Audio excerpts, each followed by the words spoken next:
Hello friends, ಎಲ್ಲರಿಗೂ welcome to the study Sudeep YouTube channel. ಇವತ್ತಿನ ವಿಡಿಯೋದಲ್ಲಿ ಅಕ್ಟೋಬರ್ ತಿಂಗಳ 8ರ ಕರೆಂಟ್ ಅಫೇರ್ಸ್ ಬಗ್ಗೆ ಮಾಹಿತಿಯನ್ನು ನೋಡೋಣ. ನೋಡೋಕ್ಕೆ ಮುಂಚೆ ನೀವೇನಾದರೂ ಹೊಸಬರಾದರೆ ನಮ್ಮ ಚಾನಲ್ಗೆ ಬೇಗನೆ ಸಬ್ಸ್ಕ್ರೈಬ್ ಮಾಡಿಕೊಳ್ಳಿ. ಯಾಕಂದರೆ ನಾವು ಅಪ್ಲೋಡ್ ಮಾಡೋ ವಿಡಿಯೋನು ಬೇಗ ನೋಟಿಫಿಕೇಷನ್ ಮುಖಾಂತರ ನೀವು ನೋಡಿಕೋಬೋದು. ಓಕೆ ಫ್ರೆಂಡ್ಸ್, ಇವತ್ತಿನ ಮೊದಲ ಪ್ರಶ್ನೆ ನೋಡೋಣ.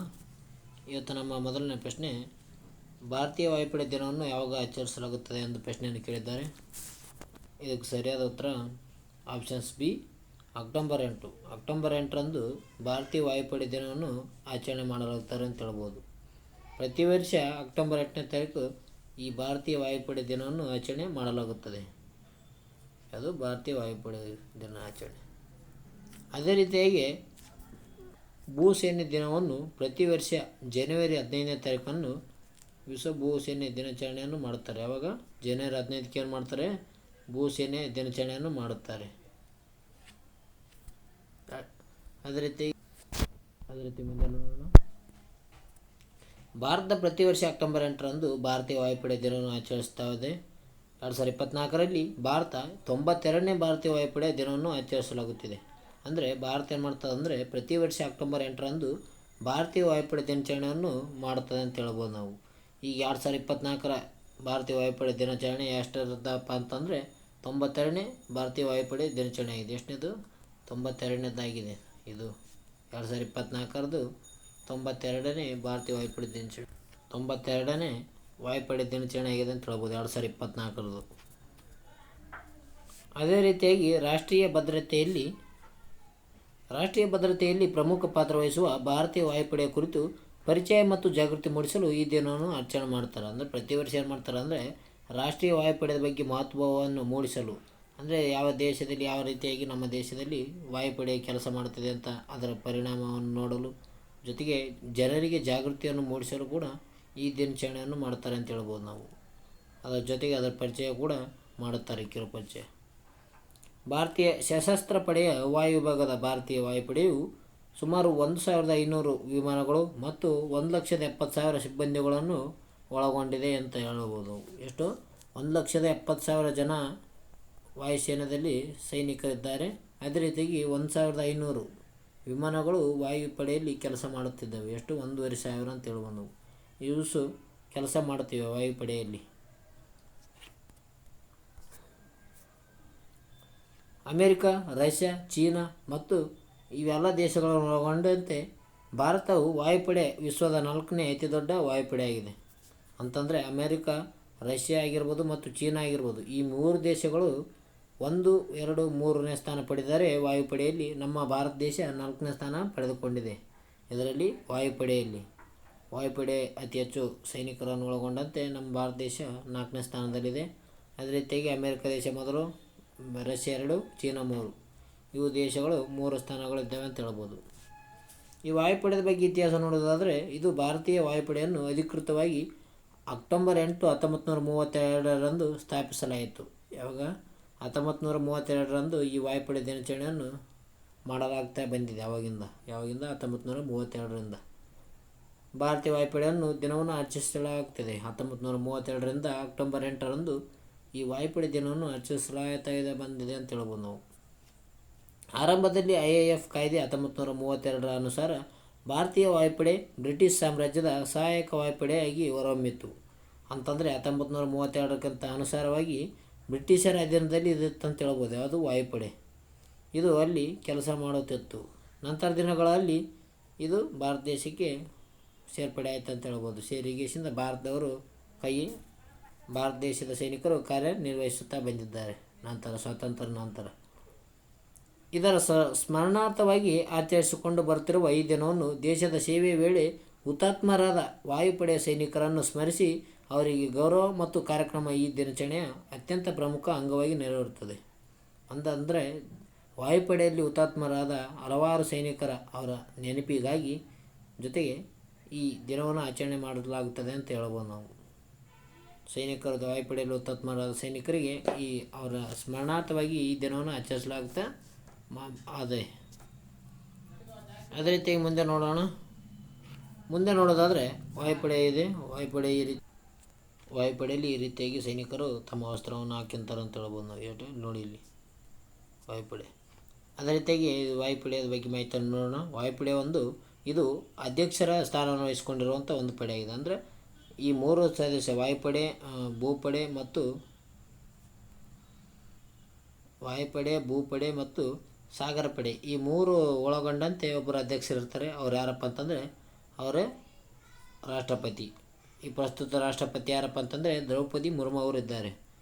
ವಾಯುಪಡೆ ಮತ್ತು ಭೂಪಡೆ, ನೌಕಾಪಡೆಯ ಮುಖ್ಯಸ್ಥರು ಯಾರಪ್ಪ ಅಂತಂದರೆ ಹೆಡ್ ಚೀಫ್ ಯಾರಪ್ಪ ಅಂತಂದರೆ ಅಧ್ಯಕ್ಷರು ದ್ರೌಪದಿ ಮುರ್ಮು ಅವರು, ರಾಷ್ಟ್ರಪತಿ ಅವರು ಆಗಿರುತ್ತಾರೆ. ಹಾಗಾದರೆ ಈ ವಾಯುಪಡೆಯ ಪ್ರಸ್ತುತ CAS ಯಾರಾಗಿದ್ದಾರಪ್ಪ ಅಂತಂದರೆ ಅಮರ್ಪ್ರೀತ್ ಸಿಂಗ್. ಇವರು ಇತ್ತೀಚೆಗೆ ನೇಮಕವಾಗಿದ್ದಾರೆ. ಹಾಗಾದರೆ ನಿವೃತ್ತಿ ಹೊಂದಿದವರು ಯಾರಂತ ಕಮೆಂಟ್ ಮೂಲಕ ತಿಳಿಸಿ. ನಿಮಗೆ ಪ್ರಶ್ನೆ ಕೇಳುತ್ತೇನೆ. ನಿವೃತ್ತಿ ಹೊಂದಿದ್ದವರು, ಇತ್ತೀಚೆಗೆ ವಾಯುಪಡೆ ಮುಖ್ಯಸ್ಥರು ನಿವೃತ್ತಿ ಹೊಂದಿದ್ದರು, ಅವ್ರು ಯಾರಪ್ಪ ಅಂತ ಕಮೆಂಟ್ ಮೂಲಕ ತಿಳಿಸಿ. ಇತ್ತೀಚೆಗೆ ಸ್ಟಾಫ್ ಮುಖ್ಯಸ್ಥ ಯಾರು ನೇಮಕವಾಗಿದ್ದಾರೆ ಅಂದರೆ ಅಮರ್ಪ್ರೀತ್ ಸಿಂಗ್. ಇವರು ವಾಯುಪಡೆಯ ಮುಖ್ಯಸ್ಥರಾಗಿ ಸೇರ್ಪಡೆ ಆಗಿದ್ದಾರೆ, ಇತ್ತೀಚೆಗೆ ನೇಮಕವಾಗಿದ್ದಾರೆ ಅಂತ ಹೇಳ್ಬೋದು ನಾವು. ಅದೇ ರೀತಿಯಾಗಿ vice chief of air staff ಅಂತ ಹೇಳ್ಬೋದು. ಇವರು ಏರ್ ಮಾರ್ಷಲಲ್ಲಿ ಕೆಲಸ ಮಾಡ್ತಾರೆ. ಯಾರಪ್ಪ ಅಂತಂದರೆ ಸುಜಿತ್ ಪುಷ್ಕರ್ ಧಾರ್ಕರ್ ಅವರು ಈಗ ಪ್ರಸ್ತುತ ವೈಸ್ ಚೀಫ್ ಏರ್ ಸ್ಟಾಫ್ ಆಗಿದ್ದಾರೆ ಅಂತ ಹೇಳ್ಬೋದು ನಾವು. ಇವುಗಳು ಭಾಳ ಇಂಪಾರ್ಟೆಂಟ್ ಆಗಿರ್ತವೆ ಅಂತ ಹೇಳ್ತಾನೆ, ನೋಡಿಕೊಳ್ಳಿ ಫ್ರೆಂಡ್ಸ್. ಅದೇ ರೀತಿಯಾಗಿ ಮುಂದೆ ನೋಡೋದಾದರೆ ನಮ್ಮ ಮುಂದಿನ ಪ್ರಶ್ನೆ ಬಂದುಬಿಟ್ಟು 2024 ವೈದ್ಯಕೀಯ ವಿಭಾಗದಲ್ಲಿ ನೋಬೆಲ್ ಪ್ರಶಸ್ತಿ ಪಡೆದವರು ಯಾರಪ್ಪ ಅಂತ ಪ್ರಶ್ನೆ ಕೇಳಲಾಗಿದೆ. ಇದಕ್ಕೆ ಸರಿಯಾದ ಉತ್ತರ ಆಪ್ಷನ್ಸ್ ಸಿ, ಮೇಲಿನ 2. 2024ರಲ್ಲಿ ವೈದ್ಯಕೀಯ ವಿಭಾಗದಲ್ಲಿ ನೋಬೆಲ್ ಪ್ರಶಸ್ತಿಯನ್ನು ಪಡೆದವರು ವಿಕ್ಟರ್ ಆಂಬ್ರೋಸ್ ಮತ್ತು ಗ್ಯಾರಿ ರುವೋಲ್ಕರ್ ಅಂತ ಹೇಳ್ಬೋದು. ರುವೋಲ್ಕರ್ ಅವರು ಇತ್ತೀಚೆಗೆ ಇವರಿಬ್ಬರು ಸೇರಿ ಈ ವೈದ್ಯಕೀಯ ವಿಭಾಗದಲ್ಲಿ ಪ್ರಶಸ್ತಿಯನ್ನು ಪಡೆದುಕೊಂಡಿದ್ದಾರೆ 2024ರದು. ಹಾಗಾದರೆ 2024ರ ಇದ್ರ ಬಗ್ಗೆ ಮಾಹಿತಿಯನ್ನು ನೋಡೋಣ. ಪ್ರಸಕ್ತ ಸಾಲಿನ ನೋಬೆಲ್ ಪ್ರಶಸ್ತಿಗಳ ಘೋಷಣೆ ಇತ್ತೀಚೆಗೆ ಸೋಮವಾರ ಚಾಲನೆ ಸಿಕ್ಕಿದೆ. ಅದಕ್ಕೆ ಅಮೆರಿಕದ ವಿಕ್ಟರ್ ಎಂ ಬ್ರೂಸ್ ಮತ್ತು ಗ್ಯಾರಿ ಉಲ್ಕನ್ ಅವರಿಗೆ ವೈದ್ಯಕೀಯ ನೋಬೆಲ್ ಪ್ರಶಸ್ತಿ ನೀಡಲಾಗಿದೆ ಅಂತ ಹೇಳ್ಬೋದು. ವೈದ್ಯಕೀಯ ವಿಭಾಗದಲ್ಲಿ ಈಗ ನೀಡಲಾಗುತ್ತಿದೆ, ಘೋಷಣೆಯನ್ನು ಮಾಡಿದ್ದಾರೆ. ಇದು ಕೊನೆಯ ಡಿಸೆಂಬರ್ನಲ್ಲಿ ನೀಡಲಾಗುತ್ತದೆ ಅಂತ ಹೇಳ್ಬೋದು ಇದು ನೋಬೆಲ್ ಪ್ರಶಸ್ತಿ. ಇನ್ನು ರಸಾಯನಶಾಸ್ತ್ರ, ಅರ್ಥಶಾಸ್ತ್ರ, ಹಲವಾರು ಸಾಹಿತ್ಯಶಾಸ್ತ್ರ ವಿಭಾಗದಲ್ಲಿ ಇನ್ನೂ ನೀಡುತ್ತಾರೆ ಅಂತ ಹೇಳ್ಬೋದು ನಾವು.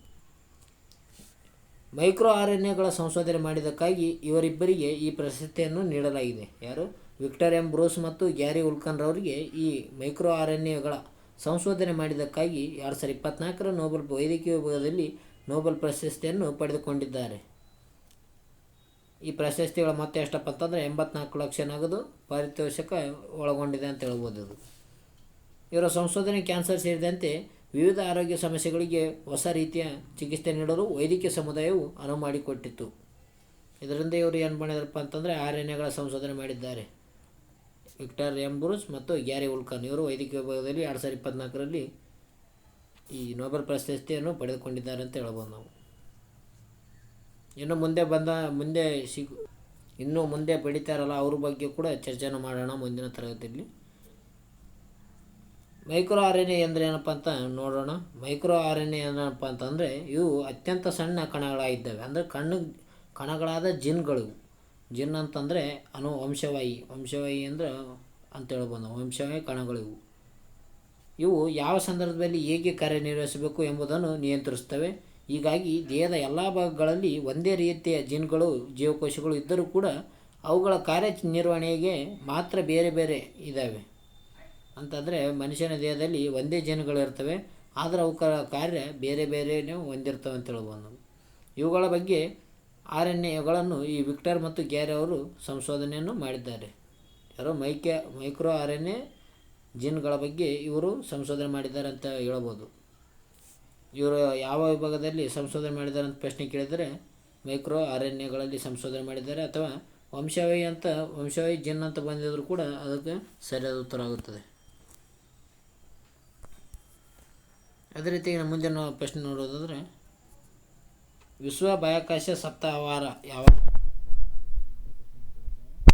ವಿಶ್ವ ಬಾಹ್ಯಾಕಾಶ ಸಪ್ತಾಹ ಇದು ಅಕ್ಟೋಬರ್ 4ರಿಂದ ಅಕ್ಟೋಬರ್ 10ರವರೆಗೆ ಇತ್ತೀಚೆಗೆ ಆಚರಣೆಯನ್ನು ಮಾಡಲಾಗಿತ್ತು.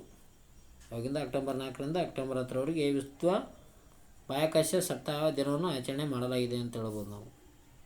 ಇದರ ಬಗ್ಗೆ ನೋಡೋಣ ಮಾಹಿತಿ. ವಿಶ್ವ ಬಾಹ್ಯಾಕಾಶ ಸಪ್ತಾಹವನ್ನು ಅಕ್ಟೋಬರ್ 4ರಿಂದ 10ರವರೆಗೆ ವಿಶ್ವ ವಿವಿಧ ಭಾಗಗಳಲ್ಲಿ ಆಚರಿಸಲಾಗುತ್ತದೆ. ಬಾಹ್ಯಾಕಾಶ ಇತಿಹಾಸದಲ್ಲಿ ಸಂಘಟಿಸಿದ 2 ಪ್ರಮುಖ ದಿನಾಚರಣೆಗಳ ಸ್ಮರಣಾರ್ಥವಾಗಿ ಈ ದಿನವನ್ನು ಆಚರಿಸಲಾಗುತ್ತದೆ ಅಂತ ಹೇಳ್ಬೋದು. ಅಂದರೆ ಬಾಹ್ಯಾಕಾಶದಲ್ಲಿ 2 ಪ್ರಮುಖ ದಿನಾಚರಣೆಯನ್ನು ನಡೆಯಿತು. ಆ ದಿನಾಚರಣೆಯಿಂದ ಅದರ ಸ್ಮರಣಾರ್ಥವಾಗಿ ಈ ಸಪ್ತಾಹವನ್ನು ಆಚರಿಸಲಾಗುತ್ತದೆ ಪ್ರತಿ ವರ್ಷ ಅಕ್ಟೋಬರ್ 4ರಿಂದ 10ರವರೆಗೆ. ಇದೇನಪ್ಪ ಅಂತಂದರೆ 1957 ಅಕ್ಟೋಬರ್ 4ರಂದು ಮಾನವ ನಿರ್ಮಿತ ಮೊದಲ ಉಪಗ್ರಹ ಸ್ಪುಟ್ನಿಕ್ 1 ಉಪಗ್ರಹ ಉಡಾವಣೆ ಆದದ್ದು ಮೊದಲನೇದ್ದು ಆಗಿದೆ ಅಂತ ಹೇಳ್ಬೋದು.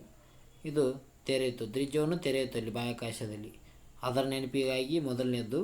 ಮತ್ತು ಎರಡನೇದೇನಪ್ಪ ಅಂತಂದರೆ 1967 ಅಕ್ಟೋಬರ್ 10ರಂದು ಬಾಹ್ಯಾಕಾಶ ಕ್ಷೇತ್ರದಲ್ಲಿ ಅಂತಾರಾಷ್ಟ್ರೀಯ ಸಹಕಾರಕ್ಕಾಗಿ ಒಪ್ಪಂದಕ್ಕೆ ಸಹಿ ಹಾಕಿದ ಅತ್ಯಂತ ಮಹತ್ವದ ದಿನವಾಗಿದೆ. ಎರಡನೇ ಪಾಯಿಂಟ್ ಆಗಿದೆ. ಎರಡು ದಿನ ಪ್ರಮುಖ ಪಾತ್ರ ವಹಿಸ್ತವೆ. ಅದರ ಸ್ಮರಣಾರ್ಥವಾಗಿ ಅಕ್ಟೋಬರ್ 4ರಿಂದ ಅಕ್ಟೋಬರ್ 10ರವರೆಗೆ ಈ ವಿಶ್ವ ಬಾಹ್ಯಾಕಾಶ ಸಪ್ತಾಹವನ್ನು ಆಚರಣೆ ಮಾಡಲಾಗ್ತದೆ ಅಂತ ಹೇಳ್ಬೋದು. ಮೊದಲನೇದೇನಪ್ಪ ಅಂತಂದರೆ 1957 ಅಕ್ಟೋಬರ್ 4ರಂದು ಮೊದಲ ಉಪಗ್ರಹದ ಸ್ಪುಟ್ನಿಕ್ 1 ಉಡಾವಣೆ ಆದರ ಬಗ್ಗೆ ದಿನಾಚರಣೆ ಬಗ್ಗೆ ಆಚರಣೆಯನ್ನು ಮಾಡ್ತಾರೆ. ಜೊತೆಗೆ ಅಕ್ಟೋಬರ್ 10ರಂದು ಬಾಹ್ಯಾಕಾಶ ಕ್ಷೇತ್ರದಲ್ಲಿ ಅಂತಾರಾಷ್ಟ್ರೀಯ ಸಹಕಾರಕ್ಕಾಗಿ ಸಹಿ ಮಾಡಲಾಗುತ್ತದೆ. ಆ ಸಹಿ ಮಾಡಿದ ಕಾರಣಕ್ಕಾಗಿ ಆ ದಿನವನ್ನು ಸ್ಮರಣಾರ್ಥವಾಗಿ ನೆನಪಿಸಿಕೊಳ್ಳಲು ಈ 2 ದಿನಗಳನ್ನು ಮಿಕ್ಸ್ ಮಾಡಿ ಅಕ್ಟೋಬರ್ 4ರಿಂದ 10ರವರೆಗೆ ಈ ಸಪ್ತಾಹವನ್ನು ಮಾಡಲಾಗುತ್ತದೆ ಅಂತ ಹೇಳ್ಬೋದು. ಗೊತ್ತಾಗಿದೆ ಅಂದ್ಕೊಳ್ತೀನಿ. ಮುಂದಿನ ಪ್ರಶ್ನೆ ನೋಡೋಣ. ಮುಂದೆ ನೋಡೋದಾದರೆ 2 ದಿನಗಳ ಸ್ಮರಣಾರ್ಥ ವಿಶ್ವ ಬಾಹ್ಯಾಕಾಶ ದಿನವನ್ನು ಆಚರಿಸಲಾಗುತ್ತದೆ. ವಿಶ್ವ ಬಾಹ್ಯಾಕಾಶ ವಾರವು ವಿಜ್ಞಾನ ಮತ್ತು ತಂತ್ರಜ್ಞಾನ ಅಂತಾರಾಷ್ಟ್ರೀಯ ಆಚರಣೆಗೆ ಆಗಿದೆ. ಇದು ಮಾನವ ಸ್ಥಿತಿಯ ಕುರಿತು ಸುಧಾರಣೆ ಅಪಾರ ಕೊಡುಗೆ ನೀಡುತ್ತಾ ಇದೆ ಅಂತ ಹೇಳ್ಬೋದು. ಅಂದರೆ ಬಾಹ್ಯಾಕಾಶದಲ್ಲಿ ಪ್ರಮುಖ ಪಾತ್ರ ವಹಿಸುವ ಮೂಲಕ ಇದು ಮನುಷ್ಯನಿಗೆ ಅಪಾರ ಕೊಡುಗೆ ನೀಡುತ್ತಾ ಬಂದಿದೆ. ಈ ಬಾಹ್ಯಾಕಾಶ ವಿಜ್ಞಾನ ಮತ್ತು ತಂತ್ರಜ್ಞಾನದಲ್ಲಿ ಹಲವಾರು ಸಂಶೋಧನೆಯನ್ನು ಕೈಗೊಳ್ಳುತ್ತಾ ಇದ್ದಾರೆ ಇತ್ತೀಚೆಗೆ. ಮುಂದಿನ ಪ್ರಶ್ನೆ ನೋಡೋಣ. ಮುಂದಿನ ಪ್ರಶ್ನೆ, ಇತ್ತೀಚೆಗೆ ಸಿಂಗಾಪುರ್ ಓಪನ್ ಕಿರೀಟ ಗೆದ್ದವರು ಯಾರಪ್ಪ ಅಂತ ಪ್ರಶ್ನೆ ಕೇಳಲಾಗಿದೆ. ಇದಕ್ಕೆ ಸರಿಯಾದ ಉತ್ತರ ಆಪ್ಷನ್ಸ್ ಬಿ, ಪಂಕಜ್ ಅಡ್ವಾಣಿ. ಪಂಕಜ್ ಅಡ್ವಾಣಿ ಅವರು ಇತ್ತೀಚೆಗೆ ಏನು ಮಾಡಿದ್ದಾರೆ ಅಂದರೆ ಸಿಂಗಾಪುರ್ ಓಪನ್ಸ್ನಲ್ಲಿ ಕಿರೀಟವನ್ನು ಪಡೆದುಕೊಂಡಿದ್ದಾರೆ. ಪಂಕಜ್ ಅಡ್ವಾಣಿ ಅವರು ಭಾರತದ ಸ್ನೂಕರ್ ತಾರೆ. ಅವರು ಪಂಕಜ್ ಅಡ್ವಾಣಿ ಎಂದೇ ಪ್ರಸಿದ್ಧರಾಗಿರೋ ಇವರು ಮುಕ್ತಾಯಗೊಂಡ ಸಿಂಗಾಪುರ್ ಓಪನ್ಸ್ನಲ್ಲಿ ಚಾಂಪಿಯನ್ ಪಟ್ಟ ಪಡೆದುಕೊಂಡಿದ್ದಾರೆ. ಯಾರು? ಸ್ನೂಕರ್ ತಾರೆ ಆಗಿರುವ ಪಂಕಜ್ ಅಡ್ವಾಣಿ ಅವರು ಇತ್ತೀಚೆಗೆ ಏನು ಮಾಡಿದ್ದಾರೆ ಅಂದರೆ ಸಿಂಗಾಪುರ್ ಓಪನ್ ಚಾಂಪಿಯನ್ಶಿಪ್ ಪಟ್ಟವನ್ನು ಗೆದ್ದುಕೊಂಡಿದ್ದಾರೆ. ಫೈನಲ್ ಪಂದ್ಯದಲ್ಲಿ ಬೆಂಗಳೂರಿನ ಪಂಕಜ್ 5-1 ಫ್ರೇಮ್ಗಳಿಂದ ಸ್ಥಳೀಯ ಫೇವರೇಟ್ ಜೆಡನ್ ವನ್ಗ್ ಅವರ ವಿರುದ್ಧ ಸುಲಭ ಜಯ ಗಳಿಸಿ ಪ್ರಶಸ್ತಿಯನ್ನು ತಮ್ಮದಾಗಿಸಿಕೊಂಡಿದ್ದಾರೆ ಅಂತ ಹೇಳ್ಬೋದು ನಾವು. ಯಾರ ವಿರುದ್ಧಪ್ಪ ಅಂತಂದರೆ ಜೆಡನ್ ವನ್ಗ್ ಅವರ ವಿರುದ್ಧ ಇತ್ತೀಚೆಗೆ ಪಂಕಜ್ ಅಡ್ವಾಣಿ ಅವರು ಸಿಂಗಾಪುರ್ ಓಪನ್ ಚಾಂಪಿಯನ್ಶಿಪ್ನಲ್ಲಿ ಪ್ರಶಸ್ತಿಯನ್ನು ಪಡೆದುಕೊಂಡಿದ್ದಾರೆ. ನಮ್ಮ ಮುಂದಿನ ಪ್ರಶ್ನೆ, ಜಲ್ ಜೀವನ್ ಮಿಷನ್ ಆರಂಭವಾದ ವರ್ಷ ಯಾವುದಪ್ಪ ಅಂತ ಕೇಳಲಾಗಿದೆ. ಜಲ ಜೀವನ್ ಮಿಷನ್ ಆರಂಭದ ವರ್ಷ, ಇದಕ್ಕೆ ಸರಿಯಾದ ಉತ್ತರ ಆಪ್ಷನ್ಸ್ ಬಿ, 2019ರಲ್ಲಿ ಜಲ ಜೀವನ್ ಮಿಷನ್ ಆರಂಭವಾಗಿದೆ ಅಂತ ಹೇಳ್ಬೋದು ನಾವು. ಗ್ರಾಮಗಳ ಮನೆಗೂ ನಲ್ಲಿಗಳ ಮೂಲಕ ಶುದ್ಧ ಕುಡಿಯುವ ನೀರಿನ ಸಂಪರ್ಕ ಕಲ್ಪಿಸುವ ಜಲ್ ಜೀವನ್ ಮಿಷನ್ ಯೋಜನೆ ಇದೀಗ 16 ಕೋಟಿ ಗ್ರಾಮೀಣ ಮನೆಗಳಿಗೆ ಕುಡಿಯುವ ನೀರು ಮತ್ತು ಕುಡಿಯಲು ನೀರು ಒದಗಿಸುತ್ತಿದೆ ಎಂದು ಕೇಂದ್ರ ಸರ್ಕಾರ ಹೇಳಿದೆ. ಇತ್ತೀಚೆಗೆ ಏನು ಮಾಡಿದೆ ಅಂದರೆ ಜಲ್ ಜೀವನ್ ಮಿಷನ್ ಏನಪ್ಪ ಅಂತಂದರೆ ಪ್ರತಿ ಗ್ರಾಮಗಳಿಗೂ ನಲ್ಲಿ ಮೂಲಕ ನೀರು ಒದಗಿಸುವುದಾಗಿದೆ. ಇದರಿಂದ ಈಗ ದೇಶದಲ್ಲಿ 16 ಕೋಟಿಗಿಂತ ಹೆಚ್ಚು ಗ್ರಾಮೀಣ ಮನೆಗಳಿಗೆ ನೀರನ್ನು ಪೂರೈಸಲಾಗುತ್ತಿದೆ ಎಂದು ಕೇಂದ್ರ ಸರ್ಕಾರ ಹೇಳಿದೆ ಅಂತ ಹೇಳ್ಬೋದು ನಾವು. 2024ರ ಹೊತ್ತಿಗೆ ಗ್ರಾಮೀಣ ಪ್ರದೇಶಗಳ ಪ್ರತಿ ಮನೆಗೂ ನಲ್ಲಿ ಮೂಲಕ ನೀರು ಪೂರೈಕೆಯು ಗುರಿಯಾಗಿತ್ತು. 2024ರಲ್ಲಿ ಒಟ್ಟು ಗ್ರಾಮೀಣ ಅಭಿವೃದ್ಧಿ ಮನೆಗಳಲ್ಲಿ ನಲ್ಲಿ ಮೂಲಕ ಎಲ್ಲ ಸೇರಬೇಕಾಗಿತ್ತು. ಈಗಾಗಲೇ ಗ್ರಾಮೀಣ ಭಾಗದಲ್ಲಿ 78.58% ಮನೆಗಳಿಗೆ ಈ ಸೌಲಭ್ಯ ತಲುಪ್ತಾ ಇದೆ. ಎಷ್ಟು? 78.58%. 2019 ಆಗಸ್ಟ್ 15ರಂದು ಆರಂಭವಾಗಿದೆ ಇದು. ಈ ಯೋಜನೆ ಪ್ರಾರಂಭದ ಬಳಿಕ ಸೌಲಭ್ಯ ವ್ಯಾಪ್ತಿ 60% ಹೆಚ್ಚೇ ಆಗಿದೆ ಅಂತ ಹೇಳ್ಬೋದು ನಾವು. ಯಾವಾಗ ಆರಂಭ ಆಯಿತು ಅಂದರೆ ಜಲ್ ಜೀವನ್ ಮಿಷನ್ ಯೋಜನೆ 2019ರಲ್ಲಿ ಆಗಸ್ಟ್ 15ರಂದು ಇದನ್ನು ಆರಂಭ ಮಾಡಲಾಗಿದೆ. ಈ ಜಲ್ ಜೀವನ್ ಮಿಷನ್ ಬಗ್ಗೆ ನೋಡೋಣ. ಜಲ್ ಜೀವನ್ ಮಿಷನ್ ಏನಪ್ಪ ಅಂತಂದರೆ ಜಲ ಜೀವನ್ ಮಿಷನ್ ಇದು ಭಾರತದ ಕೇಂದ್ರ ಸರ್ಕಾರದ ಮಹತ್ವಾಕಾಂಕ್ಷೆಯ ಯೋಜನೆಯಾಗಿದೆ. ಇದನ್ನು 2019ರಲ್ಲಿ ಆರಂಭವನ್ನು ಮಾಡಲಾಗಿತ್ತು. ಇದರ ಮುಖ್ಯ ಉದ್ದೇಶ ಏನಪ್ಪ ಅಂತಂದರೆ ಗ್ರಾಮೀಣ ಪ್ರದೇಶಗಳ ಪ್ರತಿಯೊಂದು ಮನೆಗೂ 2024ರ ವೇಳೆಗೆ ಶುದ್ಧ ಕುಡಿಯುವ ನೀರು ಪೂರೈಸುವ ಮುಖ್ಯ ಉದ್ದೇಶವಾಗಿತ್ತು. ಆದರೆ 2024ರಲ್ಲಿ 78.58% ಮನೆಗಳಿಗೆ ಮಾತ್ರ ನೀರನ್ನು ನೀಡಲಾಗಿದೆ ಅಂತ ಹೇಳ್ಬೋದು ನಲ್ಲಿಯ ಮೂಲಕ. ನಮ್ಮ ಮುಂದಿನ ಪ್ರಶ್ನೆ ನೋಡೋಣ. ನಮ್ಮ ಮುಂದಿನ ಪ್ರಶ್ನೆ, ಅತಿ ಹೆಚ್ಚು ನಕ್ಸಲರು ಕಂಡುಬರುವ ರಾಜ್ಯ. ಅತಿ ಹೆಚ್ಚು ನಕ್ಸಲರು ಕಂಡುಬರುವ ರಾಜ್ಯ ಯಾವುದಪ್ಪ ಅಂತಂದರೆ ಪಶ್ಚಿಮ ಬಂಗಾಳ. ಪಶ್ಚಿಮ ಬಂಗಾಳದಲ್ಲಿ ಅತಿ ಹೆಚ್ಚು ನಕ್ಸಲರು ಕಂಡು ಬರ್ತಾರೆ ಅಂತ ಹೇಳ್ಬೋದು ನಾವು. ನಕ್ಸಲರು ಎಲ್ಲಿ ಕಂಡು ಬರ್ತಾರೆ ಅಂತ ನಕ್ಸಲ್ ಬಗ್ಗೆ ಪ್ರಶ್ನೆ ಕೇಳಿದ್ದಾರೆ. ಎಲ್ಲಿಯಪ್ಪ ಅಂತಂದರೆ ಪಶ್ಚಿಮ ಬಂಗಾಳದಲ್ಲಿ. ಯಾಕಪ್ಪ ಈ ಪ್ರಶ್ನೆ ಕೇಳಲಾಗಿದೆ ಅಂದರೆ 2026ರ ಮಾರ್ಚ್ ವೇಳೆಗೆ ನಕ್ಸಲ್ ನಿರ್ಮೂಲನೆ ಎಂದು ಇತ್ತೀಚೆಗೆ ಅಮಿತ್ ಶಾ ಅವರು ಹೇಳಿದ್ದಾರೆ. ಯಾವಾಗ 2026 ಹೊತ್ತಿಗೆ ನಕ್ಸಲರನ್ನು ತೊಲಗಿಸುತ್ತೇವೆ ಎಂದು ಅಮಿತ್ ಶಾ ಅವರು ಹೇಳಿದ್ದಾರೆ ಅಂತ ಹೇಳ್ಬೋದು ನಾವು. 2026ರ ಮಾರ್ಚ್ ವೇಳೆಗೆ ನಕ್ಸಲ್ ವಾದವನ್ನು ಸಂಪೂರ್ಣ ನಿರ್ಮೂಲನೆ ಮಾಡುವುದು ಎಂದು ಕೇಂದ್ರ ಗೃಹ ಸಚಿವರಾಗಿರುವ ಅಮಿತ್ ಶಾ ಅವರು ಇತ್ತೀಚೆಗೆ ಏನು ಮಾಡಿದ್ದಾರೆ ಅಂದರೆ ಹೇಳಿದ್ದಾರೆ. ನಕ್ಸಲ್ ಪೀಡಿತ ರಾಜ್ಯಗಳ 8 ಮುಖ್ಯಮಂತ್ರಿಗಳು ಹಾಗೂ ಸಚಿವರು, ಹಿರಿಯ ಅಧಿಕಾರಿಗಳನ್ನೇ ಭದ್ರತೆ ಮತ್ತು ಅಭಿವೃದ್ಧಿ ಪರಿಶೀಲನೆ ಸಭೆಯನ್ನು ಸಚಿವ ಅಮಿತ್ ಶಾ ಅವರು ನಡೆಸಿದ್ದರು. 8 ರಾಜ್ಯಗಳ ಮುಖ್ಯಮಂತ್ರಿ ಜೊತೆ ಅಮಿತ್ ಶಾ ಅವರು ಮಾತುಕತೆ ಆಡಿದ್ದಾರೆ. ಏನಂತ 2026ದಾಗ ಮಾರ್ಚ್ ಅನ್ನಷ್ಟರೊಳಗೆ ಎಲ್ಲ ರಾಜ್ಯಗಳಲ್ಲಿ ನಕ್ಸಲ್ ವಾದವನ್ನು ಸಂಪೂರ್ಣವಾಗಿ ನಿರ್ಮೂಲನೆ ಮಾಡಬೇಕಂತ ಇವರು ಚರ್ಚೆಯನ್ನು ಮಾಡಿದ್ದಾರೆ ಅಂತ ಹೇಳ್ಬೋದು ಅಮಿತ್ ಶಾ ಅವರು ಸಚಿವರು ಮತ್ತು ಮುಖ್ಯಮಂತ್ರಿಗಳ ಜೊತೆಯಲ್ಲಿ. ನಕ್ಸಲ್ ಪೀಡಿತ ಪ್ರದೇಶಗಳಲ್ಲಿನ ಕಟ್ಟಕಡೆಯ ವ್ಯಕ್ತಿ ಅಭಿವೃದ್ಧಿ ತಲುಪುತ್ತಿಲ್ಲ. ಎಡ ಸಿದ್ಧಾಂತ ಪ್ರೇರಿತ ಹಿಂಸಾಚಾರವನ್ನು ಪೂರ್ಣಗೊಳಿಸಬೇಕಿದೆ ಅವರು ಎಂದಿದ್ದಾರೆ. ಯಾರು ಅಮಿತ್ ಶಾ ಅವರು ಏನು ಹೇಳ್ತಪ್ಪ ಅಂತಂದರೆ ನಕ್ಸಲ್ ಪೀಡಿತ ಪ್ರದೇಶದಲ್ಲಿ ಕಟ್ಟಕಡೆ ವ್ಯಕ್ತಿಗಳಿಗೆ ಅಭಿವೃದ್ಧಿಯನ್ನು ತಲುಪಲು ಆಗುತ್ತಾನೇ ಇಲ್ಲ ಅಂತೆ. ಅಲ್ಲಿ ಎಡ ಸಿದ್ಧಾಂತದಿಂದ ಇವರು ಹಿಂಸೆಯನ್ನು ಪ್ರಾರಂಭಿಸುತ್ತಿದ್ದಾರೆ. ಯಾರು ನಕ್ಸಲರು ಹಿಂಸೆ ಮಾಡ್ತಾಯಿದ್ದಾರೆ ಜನಗಳಿಗೆ. ನಾವು ಅಭಿವೃದ್ಧಿ ಮಾಡುವ ಯೋಜನೆ ಹಾಕ್ಕೊಂಡಿರ್ತೀವಿ, ಆದರೆ ಅದು ಅಲ್ಲಿ ತಲುಪ್ತಾ ಇಲ್ಲ ಅಂತ ಅಮಿತ್ ಶಾ ಅವರು ಇತ್ತೀಚೆಗೆ ಹೇಳಿದ್ದಾರೆ. ಈ ನಕ್ಸಲ್ ಬಗ್ಗೆ ಮಾಹಿತಿಯನ್ನು ನೋಡೋಣ.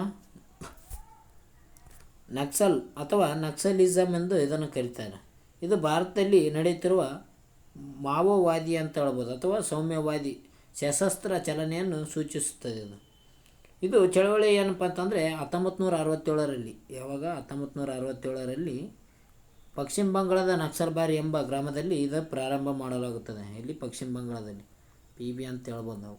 ಇಲ್ಲಿ ಪ್ರಾರಂಭ ಮಾಡಲಾಗುತ್ತದೆ 1967ರಲ್ಲಿ. ಆದ್ದರಿಂದ ಇದಕ್ಕೆ ನಕ್ಸಲಿಸಮ್ ಎಂದು ಹೆಸರನ್ನು ಕರೆಯುತ್ತಾರೆ. ನಕ್ಸಲಿಸಮ್ ಏನಪ್ಪ ಅಂತಂದರೆ ಇದು 1967ರಲ್ಲಿ ಚೀನಾದ ಮಾವೋ ಜುಂಗ್ದೊಂಗ್ 1967ರಲ್ಲಿ ಚೀನಾದ ಮಾವೋ ಜುದೊಂಗ್ ಅವರ ಸಿದ್ಧಾಂತಗಳಿಂದ ಪ್ರೇರಿತವಾದ ಗ್ರಂಥ ಶ್ರೇಣಿಯ ಒಂದು ಗುಂಪಾಗಿದೆ ಅಂತ ಹೇಳ್ಬೋದು. ನಕ್ಸಲ್ಬಾರಿ ಒಂದು ಚೀನಾ ದೇಶದಲ್ಲಿರುವ ಮಾವೋ ಜುದೊಂಗ್ ಅವರಿಂದ ಪ್ರೇರಿತವಾದ ಒಂದು ಗುಂಪಾಗಿದೆ. ಈ ಗುಂಪು ಏನಪ್ಪ ಅಂತಂದರೆ ಈಗ ಪಶ್ಚಿಮ ಬಂಗಾಳದಲ್ಲಿ ಇದೆ ಅಂತ ಹೇಳ್ಬೋದು ನಾವು. ಪಶ್ಚಿಮ ಬಂಗಾಳದಲ್ಲಿ ಭೂ ಸ್ವಾಧೀನಗಳ ಮೇಲೆ ವಿರುದ್ಧ ರೈತ ದಾಳಿಗಳನ್ನು ಪ್ರಾರಂಭಿಸಿತ್ತು ಮೊದಲು. ಈ ಗುಂಪನ್ನು ನಕ್ಸಲ್ ಎಂದು ಕರೆಯುತ್ತಾರೆ. ನಕ್ಸಲಿಸಮ್ ಯಾರಿಂದ ಪ್ರೇರಿತ, ಯಾವ ದೇಶದಿಂದ ಪ್ರೇರಿತವಾಗಿ ಇದೆಯಪ್ಪ ಅಂತಂದರೆ ಚೀನಾ ದೇಶದಿಂದ ಪ್ರೇರಿತವಾದ ವಾವೋ ದೊಂಗ್ ಅವರ ಸಿದ್ಧಾಂತಗಳಿಂದ ಪ್ರೇರಿತವಾಗಿದೆ ಅಂತ ಹೇಳ್ಬೋದು ನಾವು. ಓಕೆ, ಮುಂದಿನ ಪ್ರಶ್ನೆ ಹೋಗೋಣ. ಮುಂದೆ ನೋಡೋದಾದರೆ ಪ್ರಸ್ತುತ ಪ್ರಮುಖ ಸ್ಥಿತಿಗಳು ನಕ್ಸಲಿಸಮ್ ಬಗ್ಗೆ ನೋಡೋಣ. ಪ್ರದೇಶಗಳು ಎಲ್ಲೆಲ್ಲಿದ್ದಾರಪ್ಪ ಅಂತ. ನಕ್ಸಲ್ ಚಲನೆಯನ್ನು ರೆಡ್ ಕಾರಿಡಾರ್ ಎಂದು ಕರೀತಾರೆ. ಈಗ ಪ್ರಸ್ತುತ ಏನಂತ ಕರೀತಾರೆ? ರೆಡ್ ಕಾರಿಡಾರ್ ಎಂದು ಪ್ರಸ್ತುತ ಈ ನಕ್ಸಲಿಸಮನ್ನು ಕರೀತಾರೆ. ಇದು ಛತ್ತೀಸ್ಗಢ, ಜಾರ್ಖಂಡ್, ಒಡಿಶಾ, ಆಂಧ್ರ ಪ್ರದೇಶ ಮತ್ತು ಮಹಾರಾಷ್ಟ್ರದ ಕೆಲವು ಭಾಗಗಳಲ್ಲಿ ಇದು ವ್ಯಾಪಿಸಿಕೊಂಡಿದೆ ಅಂತ ಹೇಳ್ಬೋದು ನಾವು. ಜಾರ್ಖಂಡ್ನಲ್ಲಿರ್ಬೋದು, ಪಶ್ಚಿಮ ಬಂಗಾಳದಲ್ಲಿರ್ಬೋದು, ಒಡಿಶಾದಲ್ಲಿರ್ಬೋದು, ಆಂಧ್ರ ಪ್ರದೇಶದಲ್ಲಿರ್ಬೋದು, ಮಹಾರಾಷ್ಟ್ರದಲ್ಲಿರ್ಬೋದು, ಇವುಗಳ ರಾಜ್ಯದಲ್ಲಿ ಈ ನಕ್ಸಲ್ವಾದ ಚಳವಳಿ ಇದೆಯಪ್ಪ ಅಂತ ಹೇಳ್ಬೋದು ನಾವು. ಅದೇ ರೀತಿಯಾಗಿ ಇವತ್ತಿನ ಕೊನೆಯ ಮಾಹಿತಿಯನ್ನು ನೋಡಿಬಿಡೋಣ. ಇವತ್ತಿನ ಕೊನೆಯ ಮಾಹಿತಿ ಒನ್-ಲೈನರ್ಸ್. ಫ್ರಾನ್ಸ್ನ ರಾಯಭಾರಿಯಾಗಿ ಆಯ್ಕೆಯಾದವರು ಯಾರಪ್ಪ ಅಂತ ಅನ್ನೋ ಪ್ರಶ್ನೆ ಕೇಳಲಾಗಿದೆ. ಇದಕ್ಕೆ ಸರಿಯಾದ ಉತ್ತರ ಸಂಜೀವ್ ಕುಮಾರ್ ಏನು ಮಾಡಿದಾರಪ್ಪ, ಸಂಜೀವ್ ಕುಮಾರ್ ಸಿಂಗ್ಲಾ ಅವರು ಇತ್ತೀಚೆಗೆ ಏನು ಮಾಡಿದ್ದಾರೆ ಅಂದರೆ ಫ್ರಾನ್ಸ್ನ ರಾಯಭಾರಿಯಾಗಿ ನೇಮಕಗೊಂಡಿದ್ದಾರೆ. ಸಂಜೀವ್ ಕುಮಾರ್ ಸಿಂಗ್ಲಾ ಫ್ರಾನ್ಸ್ನ ರಾಯಭಾರಿ. ಮುಂದೆ ನೋಡೋದಾದರೆ ಸುದ್ದಿಯಲ್ಲಿ ಕಂಡ ಪ್ರೆಸ್ಪ್ ಸರ್ವರು ಯಾವ ಖಂಡದಲ್ಲಿದೆ? ಇದು ಸರೋವರ ಇದೆ. ಪ್ರೆಸ್ಪ್ ಸರೋವರ ಯಾವ ಖಂಡದಲ್ಲಿದೆ ಅಂತ ಪ್ರಶ್ನೆ ಕೇಳಲಾಗಿದೆ. ಸರಿಯಾದ ಉತ್ತರ ಯುರೋಪ್ ಖಂಡದಲ್ಲಿ ಈ ಪ್ರೆಸ್ಪ್ ಸರೋವರ ಕಂಡು ಬರ್ತದೆ ಅಂತ ಹೇಳ್ಬೋದು ನಾವು. ಮುಂದೆ ನೋಡೋದಾದರೆ ಭಾರತ ಪ್ರಧಾನಿ ಅವರು ಯಾವ ರಾಜ್ಯದಲ್ಲಿ ಧರ್ತಿ ಆಬ್ ಜಜಂತಿ ಗ್ರಾಮ ಉತ್ಕರ್ಷ ಅಭಿಯಾನವನ್ನು ಪ್ರಾರಂಭಿಸಿದರು? ಇತ್ತೀಚೆಗೆ ಏನು ಮಾಡಿದ್ದಾರೆ ಅಂದರೆ ಪ್ರಧಾನಿ ಮೋದಿ ಅವರು ಇತ್ತೀಚೆಗೆ ಧರ್ತಿ ಆಬ್ ಜಜಂತಿಯ ಗ್ರಾಮ ಉತ್ಕರ್ಷ ಅಭಿಯಾನವನ್ನು ಪ್ರಾರಂಭಿಸಿದ್ದಾರೆ. ಯಾವ ರಾಜ್ಯದಲ್ಲಪ್ಪ ಅಂತಂದರೆ ಜಾರ್ಖಂಡ್ ರಾಜ್ಯದಲ್ಲಿ ಇತ್ತೀಚೆಗೆ ಧರ್ತಿ ಆಬ್ ಜಜಂತಿಯ ಗ್ರಾಮ ಉತ್ಕರ್ಷ ಅಭಿಯಾನವನ್ನು ಪ್ರಾರಂಭಿಸಿದ್ದಾರೆ ಅಂತ ಹೇಳ್ಬೋದು ನಾವು. ಮುಂದೆ ನೋಡೋಣ. BCCIನ ಭ್ರಷ್ಟಾಚಾರ ನಿಗ್ರಹ ಘಟಕದ ಮುಖ್ಯಸ್ಥರಾಗಿ ನೇಮಕಗೊಂಡವರು ಯಾರಪ್ಪ ಅಂತ ಪ್ರಶ್ನೆ ಕೇಳಲಾಗಿದೆ. ಇದಕ್ಕೆ ಸರಿಯಾದ ಉತ್ತರ ಶರತ್ ಕುಮಾರ್ ಅಂತ ಹೇಳ್ಬೋದು. ಶರತ್ ಕುಮಾರ್ ಇವರು ಇತ್ತೀಚೆಗೆ BCCIನ ಭ್ರಷ್ಟಾಚಾರ ನಿಗ್ರಹ ಘಟಕದ ಮುಖ್ಯಸ್ಥರಾಗಿ ನೇಮಕಗೊಂಡಿದ್ದಾರೆ. ಓಕೆ ಫ್ರೆಂಡ್ಸ್, ಇವತ್ತಿನ ವಿಡಿಯೋದಲ್ಲಿ ಇಷ್ಟೇ ಮಾಹಿತಿ. ಈ ಮಾಹಿತಿ ನಿಮಗೇನಾದರೂ ಇಷ್ಟ ಆಗಿತ್ತಂದರೆ ಲೈಕ್ ಮಾಡಿ, ಕಮೆಂಟ್ ಕೂಡ ಮಾಡಿ ಫ್ರೆಂಡ್ಸ್. ಕಮೆಂಟ್ ಇರಲಾರ್ದ ಮನುಷ್ಯ ಇರೋಲ್ಲ. ಕಮೆಂಟ್ ಮಾಡಿ,